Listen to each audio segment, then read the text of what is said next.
minta kami tentang kesediaan dan kesanggupan kami. Pertanyaannya adalah, mohon maaf teman-teman, kawan partai yang lain. Tapi saya mau ingatkan bahwa saya suruh berdoa dan keluarga kepada Allah Subhanahu Wa Taala. Merendahkan diri, hati ini, pada keluarga, istri, anak-anak, melepaskan jabatan-jabatan saya yang sekarang menunjukkan saya untuk hidup, kembalikan muka bumi Kuporo ini, dan Allah tidak mengubah Kuporo ini. Jangan jadikan saya sebagai pemimpin di sini. Tapi kalau Allah mau jadikan saya sebagai pemimpin di sini, saya harus berbuat pada rakyat di sini. Jadi kakak ketua tidak usah khawatir, sampaikan ke ketua umum.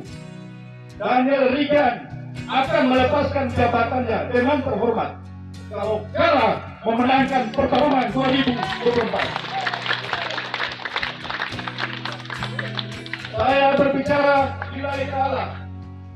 Saya tidak pandang satupun di muka bumi ini untuk kepentingan rakyat. Anda mau coba? Silakan, nanti kita lihat. Nanti kita lihat. Maka wajib hukumnya di daerah harus meraih itu, bahkan harus merebut posisi pemenang pemilu. Ini apa nih, Ken?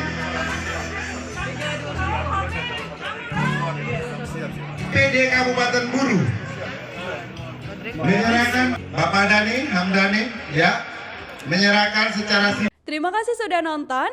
Jangan lupa like, subscribe, dan share ya.